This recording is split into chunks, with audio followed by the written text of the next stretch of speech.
सभी शुद्धात्माओं को हमारा अनंत वंदन नमन मंगलाचरण। जे स्वरूप समझाविना पाम्यो दुख अनंत, समझाव्यो ते पद नमो श्री सद्गुरु भगवंत। देव गुरु की आज्ञा लेकर के परम कृपालु देव श्रीमद् राजचंद्र जी द्वारा रचित आत्म सिद्धि शास्त्र के ऊपर हमारा सत्संग चल रहा है। गत क्लास के अंदर हमने शिष्य की 6 शंकाओं में से दूसरे नंबर की शंका, पहले विषय का समाप्त करके दूसरे विषय की शंका के ऊपर हम अभी आए हुए हैं। तो यहाँ पर पहले शिष्य की शंका थी कि आत्मा है ही नहीं। बड़ी विनम्रता से सद्गुरु के श्री चरणों के अंदर में वो शंका रखी और परम कृपालु देव ने भी वात्सल्यपूर्ण वचनों के माध्यम से पहली शंका का समाधान दिया। उसके बाद में दूसरी शंका शिष्य ने रखी कि चलो आपने सही तरीके से समझाया तो मेरी समझ में आ गया कि आत्मा है, लेकिन आत्मा नित्य कैसे हो सकता है। तो उसके बारे में एक बार शिष्य के प्रश्न वाली गाथा को फिर से थोड़ा सा समझ लेते हैं। वो शिष्य कहता है कि आत्मा दृष्टि में तो आता नहीं है, आत्मा का कोई रूप भी दिखाई नहीं देता है, दूसरा भी कोई अनुभव हमें है ही नहीं, तो हम आत्मा है वो कैसे माने। या तो हम देह को ही आत्मा माने, इंद्रिय को ही आत्मा माने, प्राण को ही आत्मा माने, तब तो बात है, लेकिन उनसे अलग मानना ये तो हमारी समझ में नहीं आ रहा है। तीसरी गाथा के अंदर में कहते हैं कि आत्मा हो तो जानने में तो आना चाहिए ना, जैसे सब चीजें जानने में आती है, घर बंगला गाड़ी घट पट सब कुछ जानने में आता है।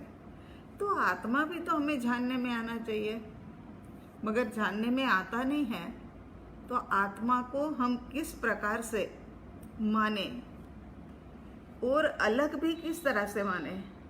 तो यहाँ कहते हैं, उसके बाद में चौथी गाथा के अंदर में कहते हैं, माटी छे नहीं आत्मा मिथ्या मोक्ष उपाय, ये अंतर शंका तणो समझा वो सदुपाय।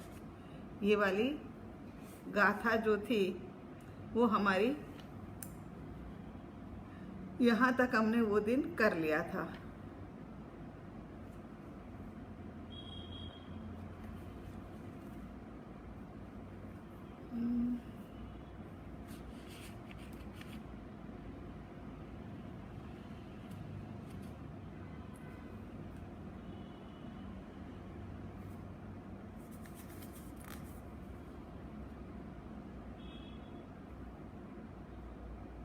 पहली शंका के ऊपर हम चर्चा करते हैं। तो ये प्रश्न पहला हो गया था, उसका समाधान बाकी है, वो समाधान देते हैं सद्गुरु भगवंत।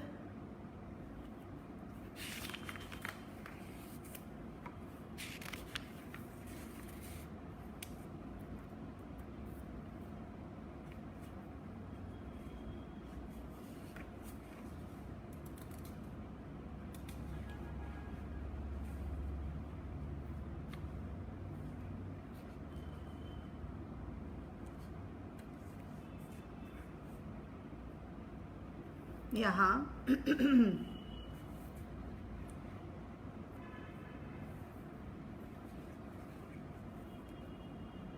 क्या बात है भाई, कहाँ तक अपन पहुँचे हैं।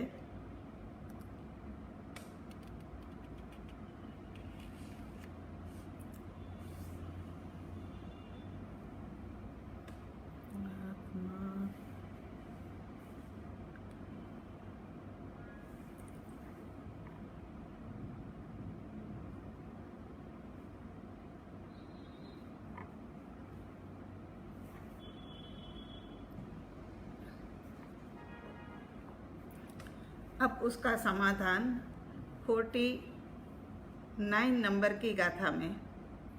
गत 4 गाथाओं में शिष्य ने आत्मा जैसी स्वतंत्र अस्तित्व रखने वाली कोई भी वस्तु है नहीं, जो नहीं है तो उसको प्रकट करने के लिए उपाय भी निरर्थक है।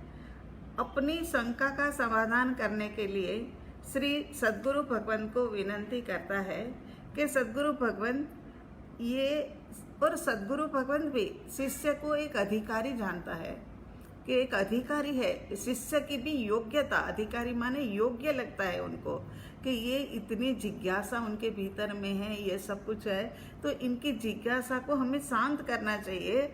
तो ज्ञान का अधिकारी जान करके 10 गाथाओं के अंदर में समाधान देते हैं। उसी के फल स्वरूप आत्मा के अस्तित्व संबंधी संशय जो था वह टल जाता है और जीव को आत्मा है ऐसे सम्यक्त्व के प्रथम स्थानक की श्रद्धा होती है। अब देखते हैं सद्गुरु भगवंत क्या समाधान देते हैं। शिष्य की अलग अलग शंका का क्रम से उत्तर देते हुए परम कृपालु देव ने इस शंका का मूल कारण के प्रति शिष्य का ध्यान खींचा। आत्मा की शंका में मूलभूत कारण के ऊपर प्रहार करने वाली 2 प्रथम गाथाओं में कृपालु देव कहते हैं कि भाष्यो देहाध्यास थी आत्मा देह समान पण ते बन्ने भिन्न छे जेम असीने म्यान। और ये वाली गाथा में कहते हैं कि प्रगट लक्षणे भान, आत्मा नाम की कोई वस्तु नहीं है। माने कहते हैं कि आत्मा नाम की कोई वस्तु नहीं है। ऐसे शिष्य को शंका होने का मूल कारण क्या है? आत्मज्ञान का अभाव है।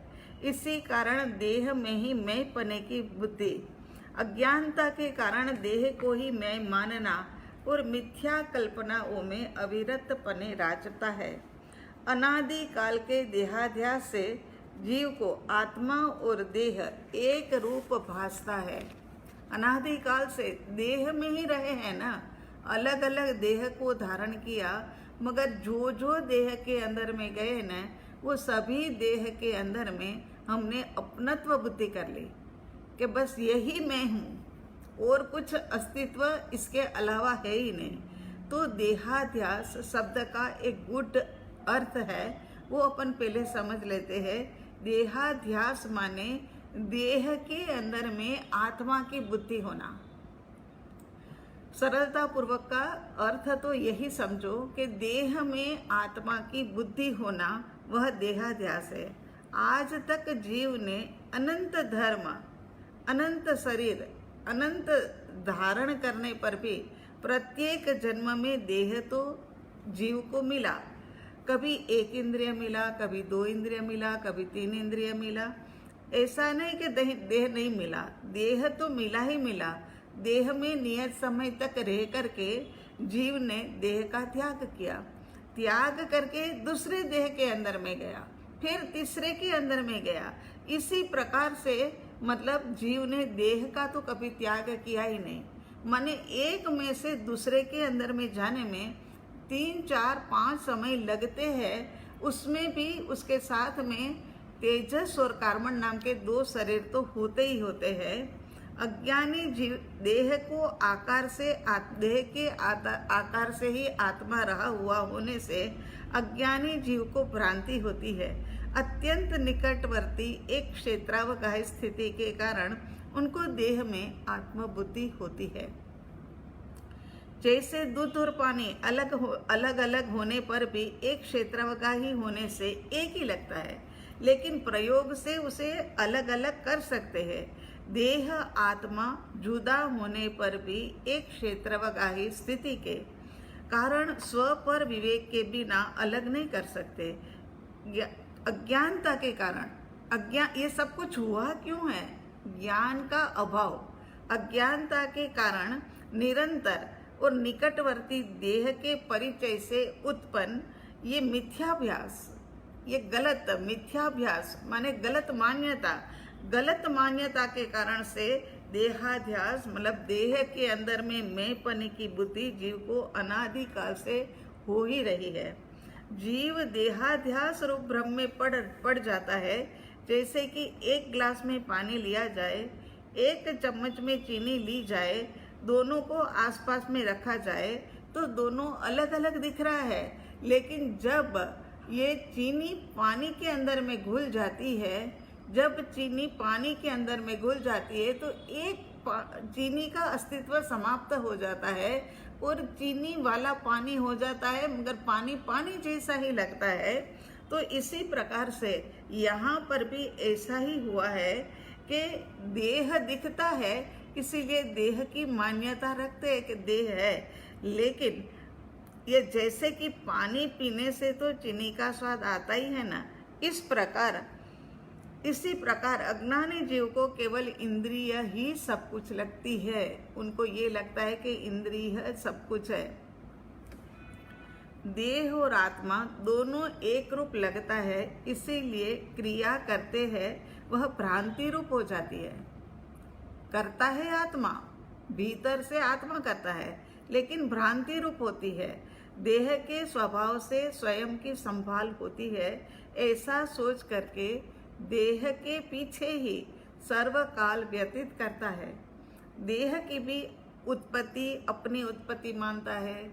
देह में रोग शोक दुख मृत्यु आदि होता है, वह भी देह का स्वभाव होने पर भी अज्ञानवश वो आत्मा का ही स्वभाव मानता है कि मुझे क्या है, मुझे माने आत्मा को रोग हो गया, आत्मा की मृत्यु हो गई। ऐसा जैसे रस्सी के दो टुकड़े को गांठ लगाकर एक कर देते हैं, वैसे ही मिथ्यात्व रूपी गांठ के कारण से देह और आत्मा एक रूप लगता है, लेकिन एक रूप है ही नहीं। गांठ बीच में मिथ्यात्व की गांठ आ जाने से ऐसा लगता है कि दोनों एक रूप हो गए, एक है।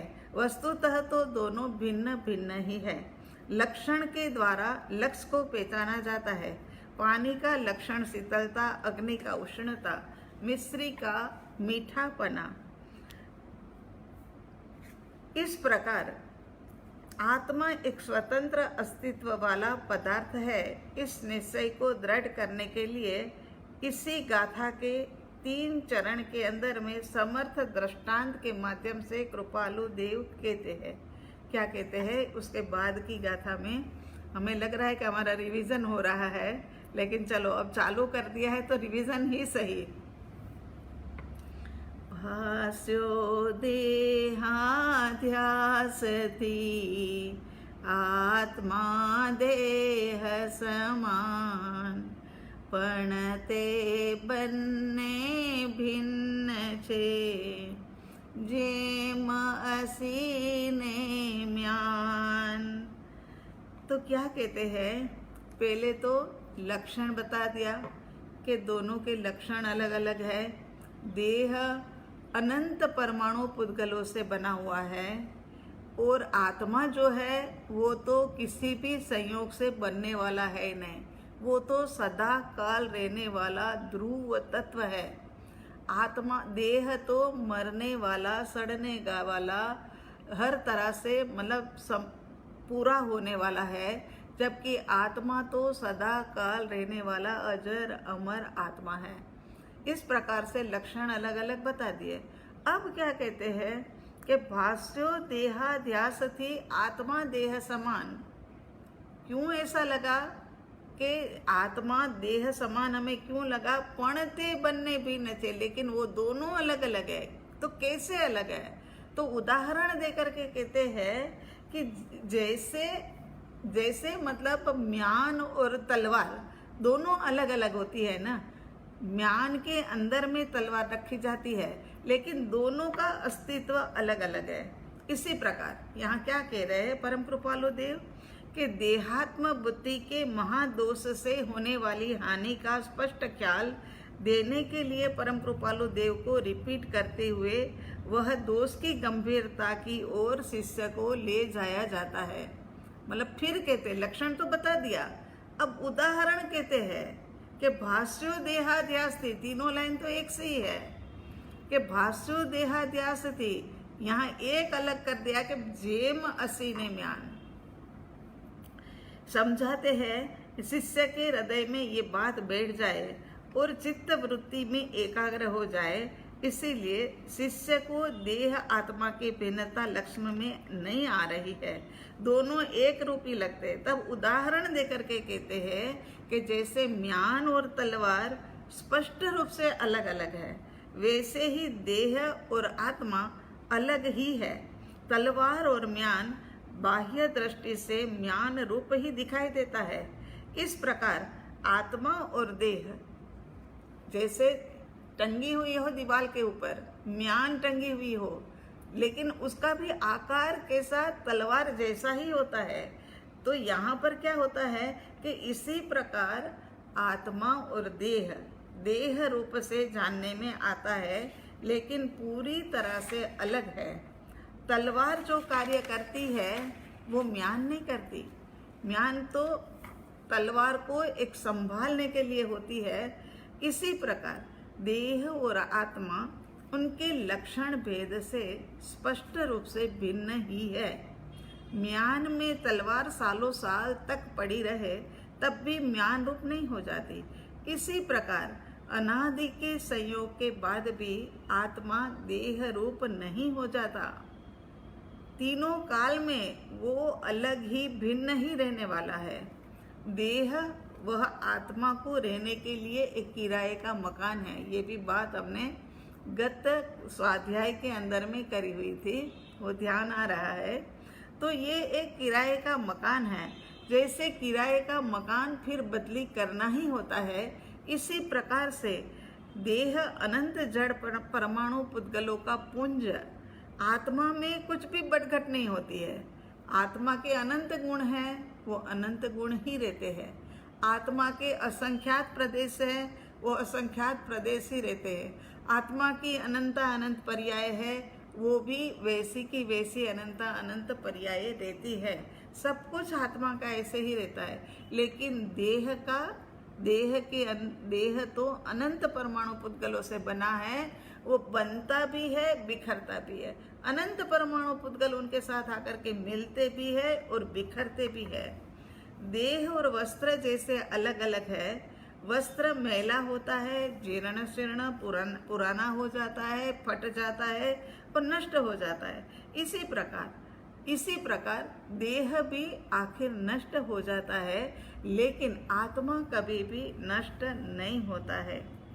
परम कृपालु देव ने ये बात भी कही थी, अब तो ध्यान आ रहा है। परम कृपालु देव पत्रांक नंबर 770 के अंदर में कहते हैं कि भ्रम के कारण से कोई पूर्व दिशा को पश्चिम दिशा मान ले और पश्चिम दिशा को पूर्व दिशा मान लेवे, तो क्या सच में ही ऐसा हो जाता है? कभी भी नहीं होता है। जब उनका भ्रम टूटेगा तब जाकर के उनको पता लगेगा कि ये तो मेरी खुद की ही गलती थी, ये तो मेरा भ्रम था। ये इसी प्रकार से देह के अंदर में रहने वाला आत्मा जो है वही सर्वे सर्वा है। लेकिन जब ये भ्रम शिष्य का टूटेगा तब जाकर के उनको पता लगेगा। भ्रम भी कैसे टूटेगा? भ्रम भी अनुभव से ही टूटता है। अनुभव के बिना भ्रम टूटता नहीं है। तो यहाँ पर कहते हैं कि ऐसा अनुभव होगा साधक को, तब जाकर के वो मानेगा कि हाँ मैं आत्मा हूँ। उसके बाद क्या कहते हैं कि सोने की म्यान हो, उसमें लोहे की ही तलवार। फिर भी कहते हैं कि तलवार तो सोने की है।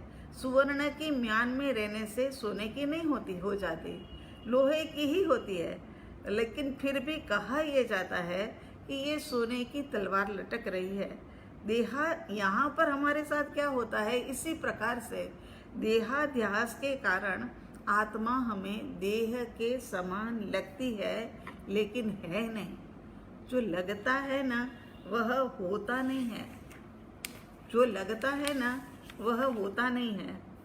अब आगे की गाथा के ऊपर आ जाते हैं। ये सब हमने गत स्वाध्याय के अंदर में समझा है, सुना है। अब 52 नंबर की गाथा के ऊपर में आ जाइए आप। अब क्या कहते हैं कि दृष्टि में तो आता नहीं, किसकी दृष्टि में नहीं आता, और किसको रूप नहीं जानने में आता, और किसको ज्ञान नहीं हुआ है। ये सब बातें ये आगे की गाथा के अंदर में पूछते हैं। 52 नंबर की गाथा।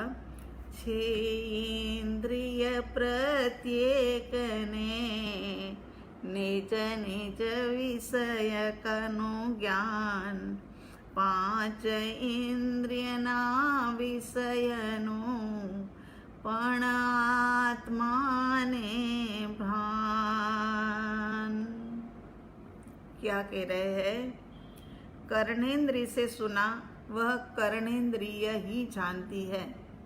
चक्षुंद्रिय को ये पता नहीं होता है कि क्या सुना। चक्षुंद्रिय ने जो देखा है वो चक्षुंद्रिय को ही पता होता है, वो कर्णेंद्रिय को नहीं पता होता है। अर्थात प्रत्येक इंद्रिय को अपने अपने विषय का ज्ञान है, परंतु दूसरी इंद्रियों का ज्ञान नहीं है।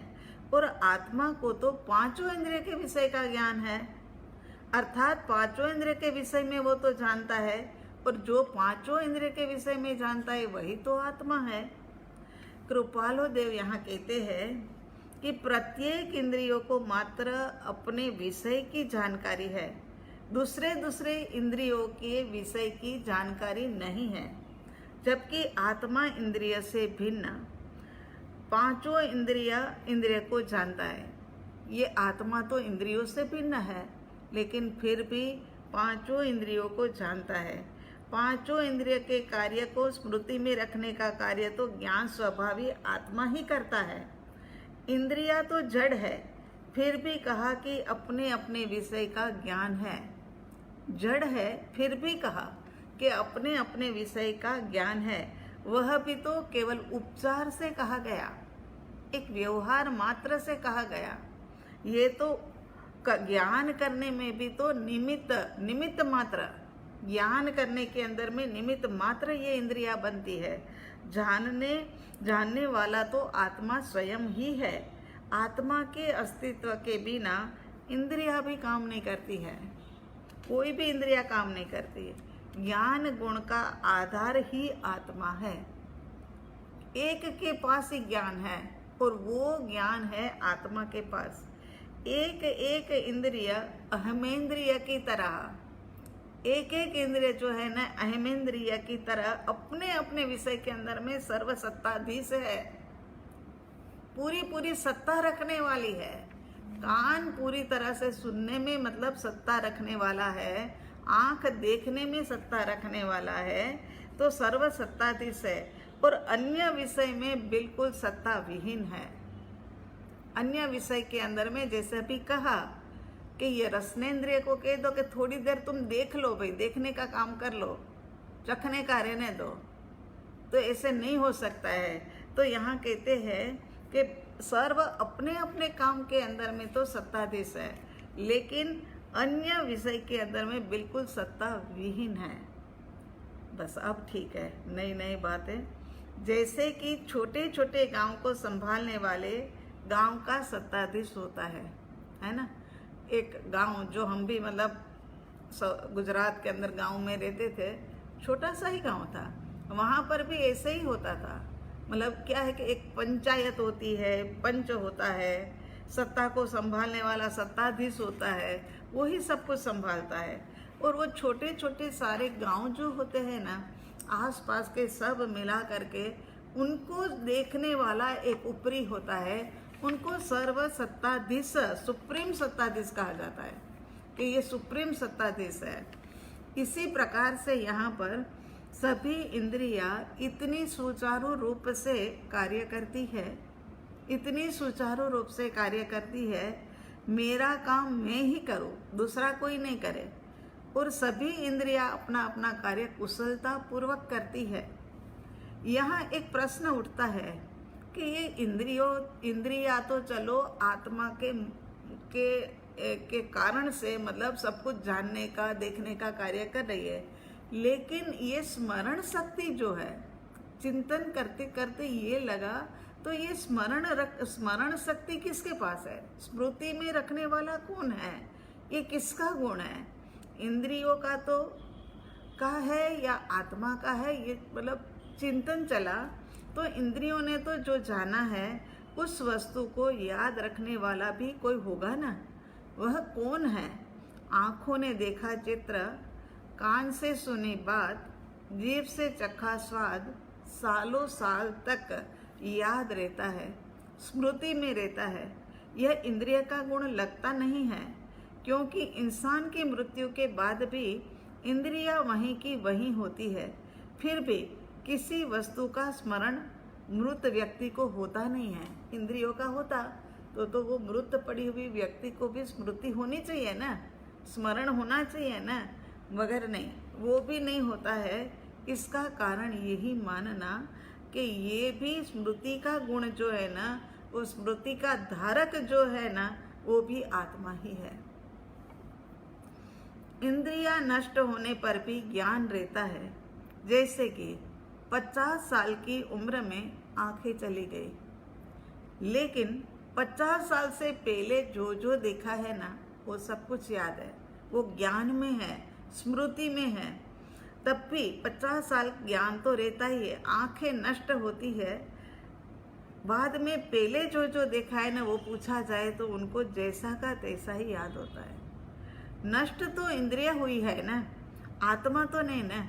जैसे कि एक मकान के अंदर में 5 गैलरी हो, 5 गैलरी में से एक गैलरी को बंद कर दिया जाए, थोड़ा टूटना फूटना हो रहा था तो बंद कर दिया जाए, तो भी उस गैलरी में से हमने जो जो देखा है वो तो हमें याद रहता है ना। इसी प्रकार से यहाँ पर भी ऐसा ही होता है कि पांचों इंद्रियां अगर आँख हमारी काम करना बंद कर देवे तो हमें पहले की बातें तो पहले जो देखा है वो तो याद रहेगा। कान भी काम करना बंद कर दे तो पहले जो सुना है वो तो हमारी स्मृति में आत्मा के कारण से पड़ा हुआ है, भीतर में है वो। इंद्रियों का संबंध बाहर और भीतरी दोनों जगह पर है। इंद्रियों का जो मतलब है ना, वो संबंध बाहर में भी है और भीतर में भी है। इंद्रिया बाहर में पदार्थ के साथ जुड़ती है और वही इंद्रिया भीतर में आत्मा के साथ भी जुड़ी हुई है। जैसे कोई व्यक्ति अपना हाथ लंबा करके दूसरे व्यक्ति को हाथ पकड़ाता है कि ऊपर आ जाओ, तो फिर उनका हाथ 2 जगह पर जुड़ा है, अपने से तो जुड़ा ही है लेकिन वो व्यक्ति से भी जुड़ा। इसी प्रकार से यहाँ इंद्रियों का भी क्या होता है, अपने साथ तो जुड़ी ही हुई है लेकिन लेकिन बाहर के साथ में भी जुड़ी है। तो एक सिरा, पहले हम यही समझाते थे कि एक सिरा जो बाहर की तरफ और दूसरा सिरा जो है वो अंदर की तरफ जुड़ा हुआ है। इसी कारण से इंद्रिया विषय ग्रहण करती है, तब भी बाहर से जुड़ी है, दूसरी ओर आत्मा के साथ भी जुड़ी है, क्योंकि ज्ञान तो आत्मा को ही है, विषय के साथ तो इंद्रियां जुड़े।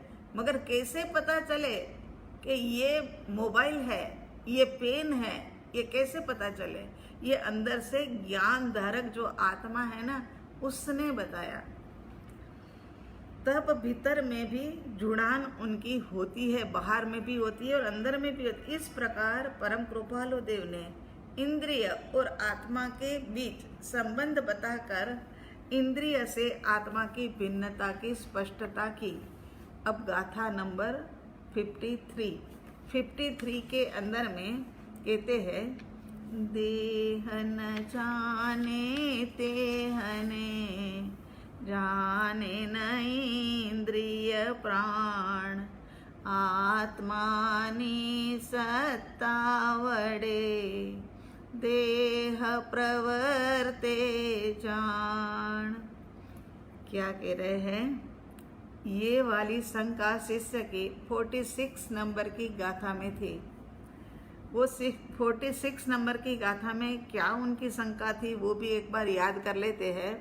वो शंका ये थी कि अथवा देहज आत्मा अथवा इंद्रिय प्राण मिथ्या जुदो मानवो जुदो नहीं एंधान। माने कहते हैं देह वही आत्मा है, इंद्रिय वही आत्मा है, प्राण वही आत्मा है, उनको अलग मानना ये तो गलत है, ये ऐसा हो नहीं सकता है और कोई ऐसा साइन भी दिखाई नहीं देता। ये 46 में शिष्य ने पूछा था। अब सदगुरुदेव भगवान क्या कहते हैं ये देखते हैं।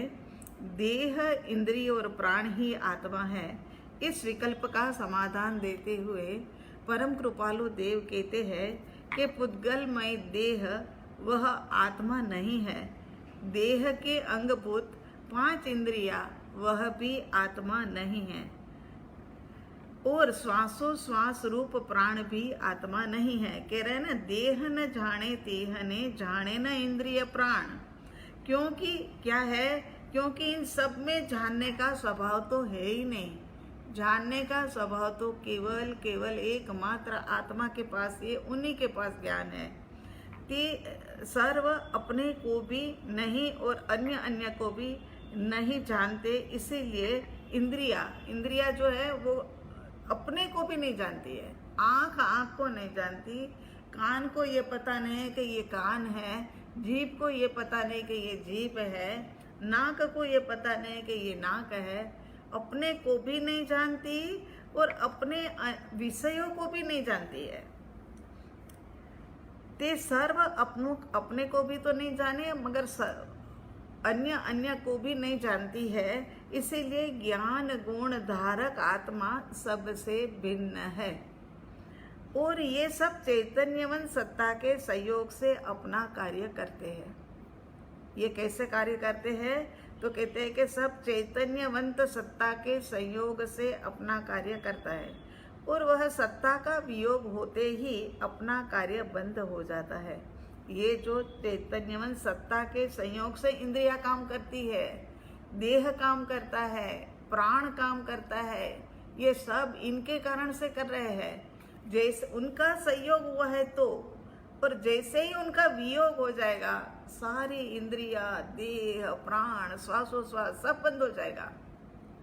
कोई अपना कार्य नहीं करेगा, सबका कार्य वहां पर बंद हो जाता है। तो यहाँ पर कहते हैं कि सर्व ज्ञान गुण धारक आत्मा सबसे भिन्न है। वो चला जाता है, उनका वियोग हो जाता है। उनका वियोग हो जाने के कारण से देह ने जानना, इंद्रियों ने जानना, प्राण का आना जाना सब कुछ बंद हो जाता है। और ये प्रमाण उदाहरण हमारे पास है। एक व्यक्ति ने ये अनुभव किया है कि दूसरा व्यक्ति जब मृत देखते हैं तो अभी 2 घंटे पहले सब कुछ काम कर रहा था और 2 घंटे के अंदर में वो वियोग हो गया आत्मा का, तो सबने अपना काम करना बंद कर दिया। तो वो ही कर रहा था ने, इसी कारण से ही तो चल रहा था। वो चला गया तो सब कुछ बंद हो गया। यदि देह इंद्रिय प्राण वही सर्वे सर्वा होता तो मृत देह में भी चैतन्य जानने में आना चाहिए था। मृत देह में भी मतलब चैतन्य जानने में आता, जबकि मृत क्लेवर अत्यंत और स्पष्टपणे अचेतन ही होता है और अचेतन ही हमें दिखता है। इसीलिए चैतन्य वही देह नहीं। मृत देह में सब कुछ पहले जैसा था वैसा ही होता है, लेकिन तनिक भी जीवंतता उनके अंदर में हमें दिखती नहीं है। आत्मा निसत्ता वड़े देह प्रवर्ते जान। जीव जब जीवंत था तब वह कहता था कि ये मेरी पत्नी, ये मेरा पति, ये मेरा पुत्र, ये मेरा परिवार, ये मेरे सगे, ये मेरे संबंधी। तो बाद में अब क्यों नहीं बोलता? मेरी पत्नी का, मेरे पुत्र परिवार का, मेरी संपत्ति का क्या होगा? तो अब क्या पत्नी, पुत्र, परिवार, धन संपत्ति, गाड़ी, बंगले से प्रेम और आकर्षण कम हो गया? अरे नहीं रे नहीं, ऐसा कोई आकर्षण कम नहीं हुआ है। लेकिन अब तो उनके भीतर में जो सर्वशक्तिमान सत्ता थी ना वो ही चली गई है। इस कारण से उनको पता नहीं लग रहा है। अब ये जड़ के अंदर में ना तो वेदन है ना संवेदन है, कुछ भी नहीं है। ऐसा तो होता कि अगर ये गाड़ी बंगला धन संपत्ति से अगर उनका अटैचमेंट कम हो जाता, ये खत्म हो जाता, तो जीते जी सारा दान कर देते, जीते जी उसका सदुपयोग कर देते। लेकिन ऐसा होता नहीं है, तो जीते जी संथारा कर लेते। मगर ऐसा नहीं होता। पुत्र से, परिवार से, पत्नी से, सबसे प्यार है, घर से। तो अब कहते हैं तो मृत्यु है तो है क्या ये? हमें तो यही नहीं समझ आता कि मृत्यु क्या है। आप कहते हो कि पांचों इंद्रिय के शरीर इंद्रियों के साथ साथ में पड़ा हुआ है, वो जड़ है और जड़ की कभी मृत्यु होती नहीं है। और आत्मा की भी मृत्यु नहीं होती। जड़ के अंदर में परिणमन कर जाता है और आत्मा चेतन है, चेतन रूप परिणमन करता है। तो फिर अजर अमर अविनाशी ऐसा आत्मा और देह जड़ है, वो ऐसा का वैसा ही पड़ा हुआ है, कहीं कुछ चेंज नहीं हुआ उसमें से मृत्यु के बाद भी। तो मृत्यु किसकी हुई? देह भी पड़ा दिख रहा है और आत्मा तो कहते अजर अमर अविनाशी है, वो तो कभी मरता ही नहीं है। तो फिर मृत्यु हुई तो हुई किसकी? ये क्या घटना घट गई? तो कहते हैं कि देह और आत्मा का संयोग होना ये जन्म है और देह और आत्मा का वियोग हो जाना ये मृत्यु है। तो माने कोई एक द्रव्य है ना ऐसा कि जिसका वियोग हो जाए वो ही आत्मा है, कि सारा संचालन बंद पड़ जाए। प्राण माने 10 प्राणों में से एक श्वासोश्वास। तो मृत्यु माने ऑक्सीजन। अभी उसमें कहा था ना कि माने 46 नंबर की गाथा में कि प्राण है ना, वो ही लग रहा है कि वो ही आत्मा है। क्योंकि हम देखते हैं कि बहुत ही सीरियस है, लेकिन फिर भी उनका श्वास चल रहा है, तब तक हम मृत घोषित नहीं करते हैं। इसीलिए लग रहा है कि ऑक्सीजन का आना जाना जब तक चलता है, श्वास चलती है, तब तक तो ये सब कुछ मतलब है, ऐसा ही कहा जाता है। तो यहाँ कह रहे हैं तो मृत्यु ऑक्सीजन माने वायु की कमी। तो यहाँ कहते हैं कि ये प्राण वायु की कमी नहीं है। प्राण वायु होने पर भी आत्मा देह को छोड़ करके चला जाता है। यदि प्राणवायु से जीव को जिंदा रखा जाता तो भाई कोई मरता ही नहीं, कोई नहीं मरता, तो सबके सब जिंदा ही रहते। और अब तो क्या ये ऑक्सीजन की मशीनें भी आ गई है। आप लोगों को किसी को चाहिए तो महाविद्यालय में बहुत है, ऑक्सीजन की मशीन है। अगर ये ऑक्सीजन की मशीनों के आधार से भी सबको जिंदा रखते, यदि श्वासोश्वास या ऑक्सीजन या प्राणवायु ये जो अगर उससे जिंदा रहता तो लेकिन ऐसी घटना भी नहीं है। ऑक्सीजन का आधार होता तब तो कोई मरता ही नहीं। लेकिन यहाँ तो मृत व्यक्ति जा रहे हैं प्राण को छोड़ करके। सभी युक्तियों से देहात्मवाद का निरसन करते हुए परम कृपालु देव कहते हैं कि आत्मा देह से भिन्न और स्वतंत्र द्रव्य है। देह रूपी यंत्र का यंत्र वाहक वह आत्मा ही है।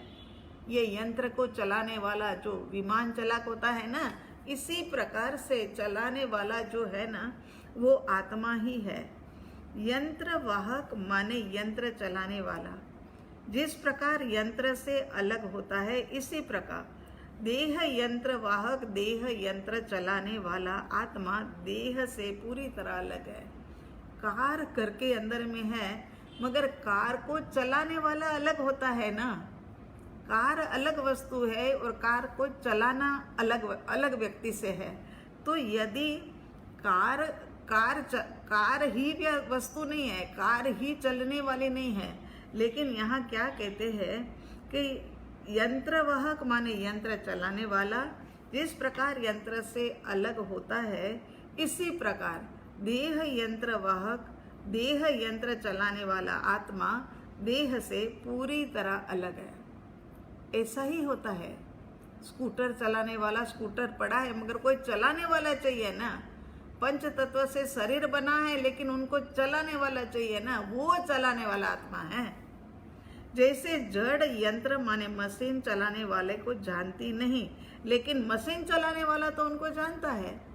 कार नहीं जानती कि ये मालिक आया, ये ड्राइवर आया, उसने गाड़ी चालू करी और मैं चल पड़ी, ऐसा कुछ नहीं जानती, है ना। तो इसी प्रकार से यहाँ देह भी ऐसा कुछ नहीं जानता कि ये देह चलाने वाला आत्मा मेरे भीतर में आया और ये मेरी आत्मा कार्य करने लगी।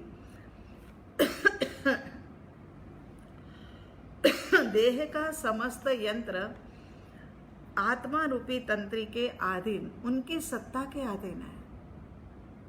देह का समस्त यंत्र जो है ना, वो सारा यंत्र आत्मा रूपी तंत्री की सत्ता के अधीन है।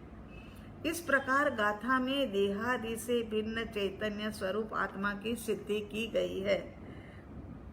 अब क्या कहते कि नहीं जुदू एंधाण, कहते और कोई साइन भी नहीं है। ये शिष्य ने प्रश्न पूछा है ना कि और कोई साइन भी नहीं है, तो क्या कहते हैं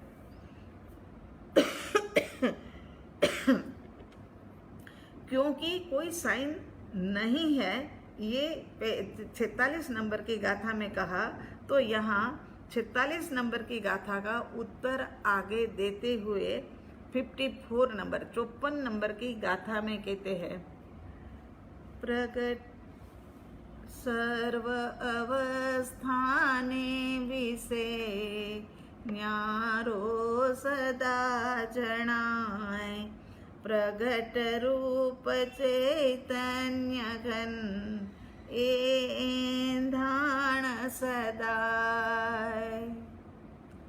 अब क्या कह रहे, 46 नंबर की गाथा में पूछा था कि कुछ अलग साइन भी तो नहीं दिख रहा है, तो उसी का जवाब यहाँ दे रहे हैं कि आत्मा को कौन से साइन और चिन्ह से देह को अलग पहचाना जाए।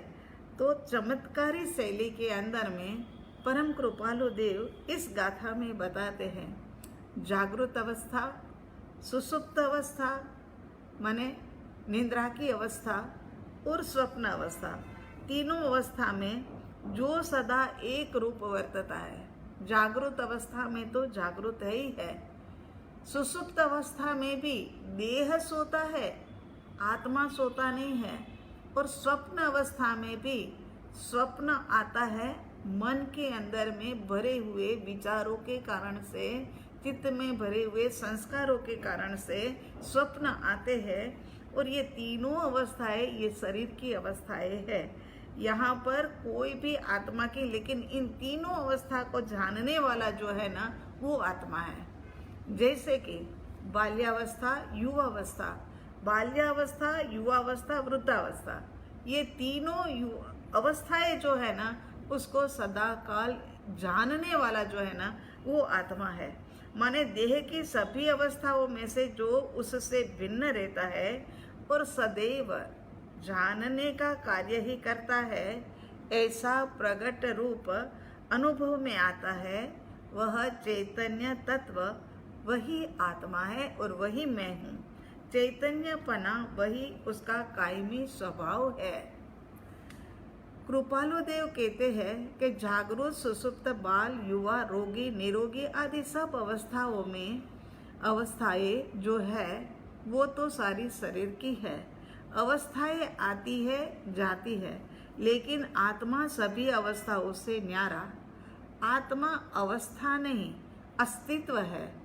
अवस्थाएं बदलती है, अवस्थाएं नष्ट होती है, लेकिन अस्तित्व कभी बदलता नहीं है, अस्तित्व कभी नष्ट नहीं होता। याद रख लेना, बहुत ही महत्वपूर्ण बात है। अस्तित्व और अवस्था, अवस्थाएं बदलती है, अवस्थाएं चेंज होती रहती है। अवस्थाओं के अंदर में मतलब अवस्थाएं नष्ट भी हो सकती है, लेकिन अस्तित्व कभी भी नष्ट नहीं होता, ना बदलता, ना कहीं उसके अंदर में कुछ चेंज आता है। जैसा है वैसा ही आत्मा सभी अवस्थाओं के अंदर परिवर्तन से भिन्न है। कभी भी वो कोई भी अवस्थाओं में बदलता नहीं है और सभी से अलिप्त है। चाहे देह में रहता है, इंद्रियां काम भी करती है, सब कुछ होता है, लेकिन सबसे अलिप्त आत्मा में रहे ज्ञान गुण के कारण वो प्रत्येक अवस्था को जानता है। आत्मा में जो ज्ञान नाम का गुण रहा हुआ है ना, वो ज्ञान नाम के गुण के कारण से वो सब अवस्थाओं को जानता है। अवस्था बीत जाने के बाद भी आत्मा है। इसी कारण आत्मा में बाल्यावस्था, युवावस्था और बाल्या और युवावस्थाओं के अंदर में जो जो हमने जैसे जैसे किया होता है वो वृद्धावस्था में भी स्मृति में रहता है। कहते हैं ना, बचपन में हम ऐसे करते थे, बचपन में हम ये खेल खेलते थे, बचपन में हम कंचे से खेलते थे, पिट्ठू का खेल खेलते थे, ये सब कुछ हमें याद होता है ना। हम पढ़ने में बहुत ही ज़्यादा तेज थे, इंटेलिजेंट थे, हमारे तो मार्क्स भी इतने अच्छे। ये किसने याद रखा? ये वो अवस्था तो निकल गई है, वो तो चली गई है, तो फिर ये किसने याद रखा? तो याद रखने वाला आत्मा है। ये जुदा ईंधन साइन बताने की बात कर रहे हैं ना, तो ये वृद्धावस्था में भी स्मृति में रहता है, माने कि ये आत्मा है। आत्मा नहीं चला गया, युवावस्था गई तो आत्मा नहीं चला गया, आत्मा तो स्थित है। तो यहाँ जो अनुभव करता है वही स्मरण करता है। जैसे कि एक ने आम खाई और दूसरे को उसका स्वाद स्मृति में रहे, ऐसा कभी भी हो नहीं सकता कि मैं खा लेता हूँ तेरे को स्वाद आ जाएगा, ऐसा कभी भी नहीं होता है। सर्व अवस्थाओं से भिन्न, सर्व अवस्थाओं में रहने वाला, सर्व अवस्था को जानने वाला स्वतंत्र आत्मा ही है। स्मरण ये ज्ञान का ही प्रकार है, ज्ञान का ही प्रकार। स्मरण भी, स्मृति जिनकी अच्छी होती है उनका ज्ञान उगड़ा हुआ है। कहते हैं ना हम लोग इसकी बुद्धि अच्छी है, ये पढ़ने में बहुत तेज है, तो ये स्मरण ये ज्ञान का ही प्रकार है। याद रखने वाला आत्मा ही है। अवस्थाएं बीत जाती है, बीती हुई घटनाओं को समय घटनाओं के समय भी आत्मा मौजूद है। जो जो घटना घट गई है ना वो भी याद आती है, ऐसे हो गया, ये हो गया, वो हो गया, तो वो तो घटना तो चली गई है, लेकिन फिर भी याद रखने वाला भीतर में आत्मा मौजूद है। आत्मा अस्तित्ववान होने से बीती हुई अवस्थाओं को भी वो जानता है, क्योंकि अस्तित्व है उनका आत्मा का। अवस्था जो थी वो बदलती है, अवस्थाएं वो जो है वो जाती है, वो नष्ट होती है, लेकिन आत्मा का अस्तित्व तो सदा रहने वाला है ना। तो अस्तित्ववान होने के कारण से बीती हुई घटनाओं को भी जानता है। आज मुझे बहुत अच्छी नींद आई, सुंदर सपना आया, ये सब अनुभव करने वाला प्रगट चैतन्यमयी आत्मा है। यही इनकी साइन है, सब जो ऊपर में बताया वही सब साइन है। अब गाथा नंबर 47 में उन्होंने पूछा था, शिष्य ने सदगुरु भगवंत से 47 नंबर की गाथा में पूछा था कि वड़ी जो आत्मा हो ये तो जनायते नहीं केम, कि आप कहते हो मगर आत्मा होता तो जानने में क्यों नहीं आता? सब चीजें अनंत चीजें जानने में आती है, दृश्य इतने जानने में आते हैं, ये इतने जानने में आते हैं, तो एक आत्मा को जानने में आने में क्या परेशानी थी? तो वो जानने में आना चाहिए था ने।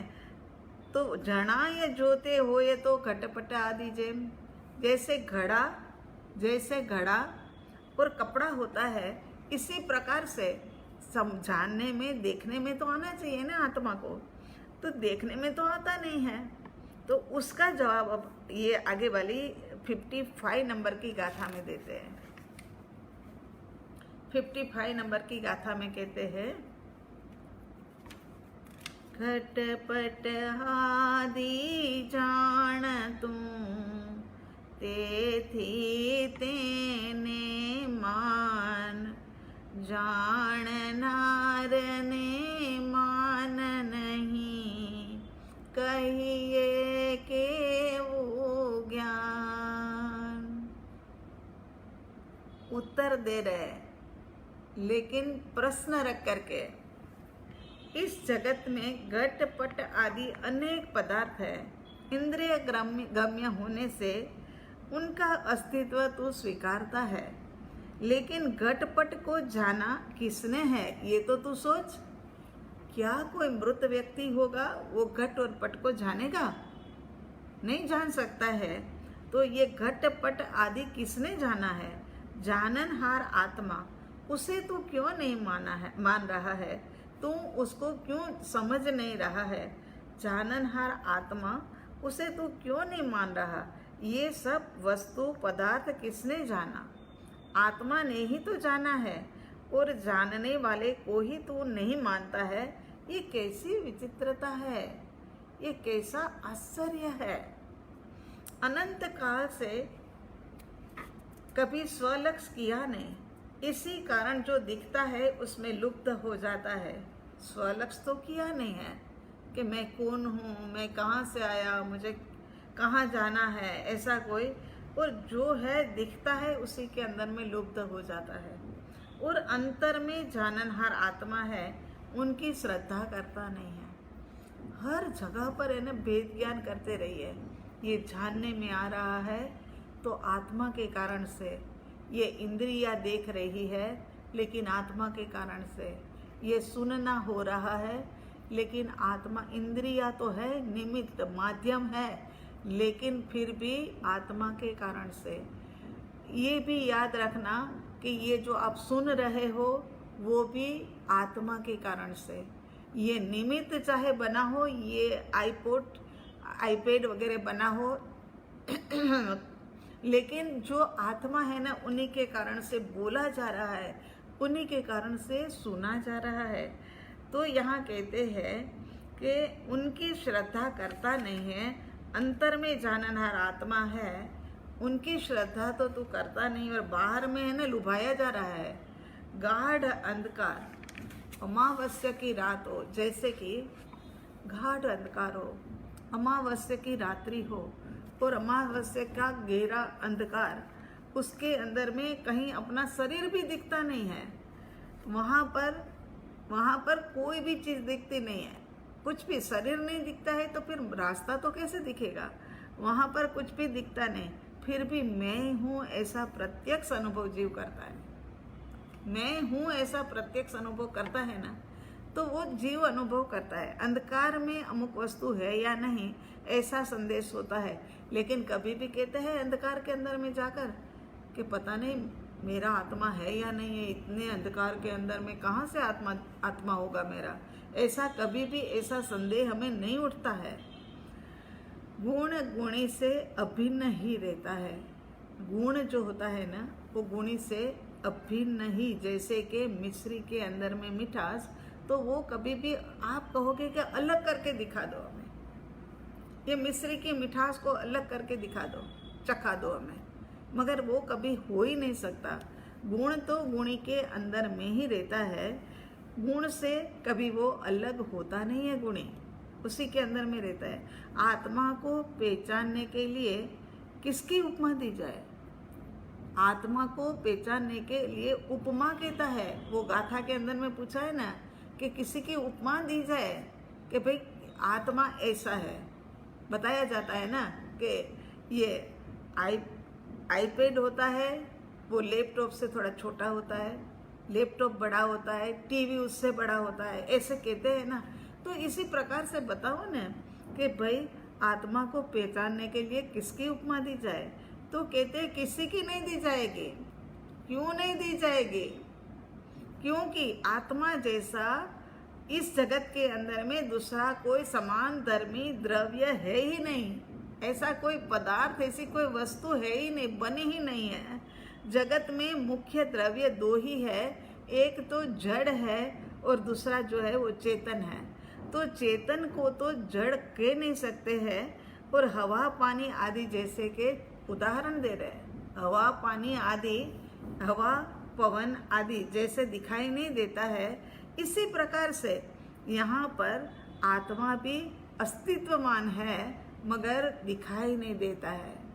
उसकी कोई अवस्थाएं पलटती नहीं है, सदा काल एक जैसा ही रहने वाला है। इस प्रकार सरल शैली के अंदर में परम कृपालु देव समझाते हैं। आपकी गाथाएं है ना जल्दी जल्दी पूरी होएगी, क्योंकि एक एक प्रश्न का ही उत्तर और ज़्यादातर मतलब वही समान बातें आती है। तो इसके अंदर में गाथा नंबर 56 के अंदर में कहते, टाइम क्या हो गया, अभी है टाइम। गाथा नंबर 56, ज्ञान गुण देह का नहीं आत्मा का ही है और देह आत्मा से भिन्न है, ऐसा समाधान कृपालु देव ने गाथा नंबर 53 और 54 के माध्यम से सिद्ध किया। वो तो हमने अभी सुना ही सुना है ना, 53 और 54 नंबर की गाथा के माध्यम से, कि भाई ये जो ज्ञान गुण है वो तो देह का नहीं है, वो तो आत्मा का ही है। तो यहाँ क्या कह रहे हैं कि अथवा 46 नंबर की गाथा में शिष्य ने प्रश्न पूछा है कि अथवा देहज आत्मा, इस शंका को निर्मूल करने के लिए परम कृपालु देव कहते हैं 56 नंबर की गाथा में, परम बुद्धि कृष देहमा स्थूल देह मति अल्प, देह हो ये जो आत्मा घटे नाम विकल्प। क्या कह रहे हैं कि बाह्य पदार्थों का ज्ञान होने से ज्ञान गुण की सिद्धि होती है।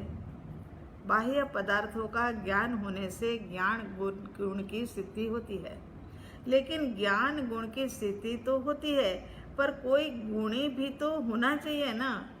परम कृपालु देव कहते हैं कि ज्ञान यदि देह का गुण हो तो ज़्यादातर लोगों, मोटे लोगों के अंदर में, मोटे लोगों के, बहुत अच्छी उपमा दी है यहाँ पर।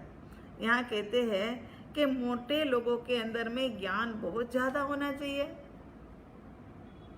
जो मोटे लोग हैं उनके अंदर में ज़्यादा होना चाहिए, और जो पतले देह में हैं उनके पास ज्ञान कम होना चाहिए। यदि तुम कहते हो कि अथवा देहज आत्मा अथवा इंद्रिय प्राण, तो फिर ऐसा होना चाहिए कि मोटे देह में बहुत सारा ज्ञान और पतले देह के अंदर में बहुत थोड़ा सा ज्ञान, दुबले पतले लोगों के अंदर में थोड़ा ज्ञान, मोटे शरीर वालों की कम बुद्धि होती है। ऐसा भी देखने को मिलता है कि मोटा होता है मगर बुद्धि तो कम ही होती है। इससे सिद्ध होता है कि ज्ञान गुण देह का नहीं है। ज्ञान शरीर का गुण नहीं है, लेकिन शरीर से अलग कोई सत्ता ज्ञान गुण वाला आत्मा भीतर में विद्यमान है। ये अलग सत्ता वही आत्मा है। देह वह आत्मा नहीं, लेकिन देह से भिन्न ऐसा ज्ञान गुण धारक आत्मा वही मैं हूँ, वही सदा काल रहने वाला है। परम कृपालु देव कहते हैं कि यदि देह ही ज्ञान गुण का आधार तत्व हो तो देह के नाप के अनुसार ज्ञान गुण की घट भी होनी चाहिए। तो पतला था, उनमें थोड़ी बुद्धि थी, मोटा हो गया तो उनके अंदर में बुद्धि भी बढ़ जानी चाहिए, ज्ञान भी बढ़ जाना चाहिए, मगर ऐसा तो होता नहीं है। अरे आत्मसिद्धि शास्त्र के रचयिता का ही, रचयिता जो है परम कृपालु देव, उनकी ही बात करो न। ऐसा सुंदर शास्त्र देने वाले परम कृपालु देव का देह कितना दुर्बल, फिर भी ज्ञान तो देखो अथाग ज्ञान उनके पास, और वचनामृत से देकर के साधक को अमर कर देने वाले वचन, वो परम कृपालु देव के कैसा दुर्बल, एकदम दुर्बल उनका देह था, फिर भी ज्ञान तो उनके पास अथाह था। पूर्व भवों का ज्ञान भी साथ लेकर आए थे। इस प्रकार बहुत से महापुरुषों को हमने देखा है, शरीर से कमजोर होने पर भी उनका ज्ञान की गरिमा उनकी कुछ अलग ही होती है, ज्ञान गरिमा उनकी अलग ही होती है। इस प्रकार कृपालु देव ने सरल युक्ति से आत्मा को अस्तित्व की बात बताई और अत्यंत दृढ़ भी की। अब 57 नंबर का जो है वो आगे अपन लेंगे, अब बाद में मतलब ले लेंगे, 5 बज गए हैं टाइम हमारा। जड़ चेतन नो भिन्न छे केवड़, वो भी बहुत ही अच्छा है। आज थोड़ा सा आगे रिवीजन वाली बात हो गई ना। और दूसरी बात, कल महाविद्य क्षेत्र के अंदर में वर्तमान विहरमान तीर्थंकर अरिहंत परमात्मा श्री सिमंदर स्वामी जी की प्रतिष्ठा के 14वां साल और ध्वजा का दिन वो बड़े अच्छे से शांति से संपन्न हुआ। जैसे संयोग और आजकल जैसे चल रहा है माहौल, इस हिसाब से फिर भी काफ़ी अच्छी रौनक रही और काफ़ी शायद रौनक हमारे स्वयं के उत्साह की ही होगी। इसी कारण से हमें लगा कि बहुत रौनक लगी, मगर जो भी था बहुत अच्छे से हो गया है। आप सबको उसके लिए खूब खूब अभिनंदन देते हैं, बधाई देते हैं। बस मंदिर जी के जैसे ही माहौल ठीक हो जाए, आप लोग सब मंदिर जी के आसपास में इर्द गिर्द में आराधना, ध्यान, साधना इत्यादि करने के लिए पहुंच जाए, यही परमात्मा से प्रार्थना करते हैं। सर्वमंगल मांगल्यम सर्वकल्याणकारणम प्रधानम सर्वधर्मानां जैनम जयति शासनम, जैनम जयति शासनम। शांति शांति शांति। सबका मंगल हो, सबका कल्याण हो, सबका भला हो, सबको शांति मिले। इसी के साथ ओम हरि।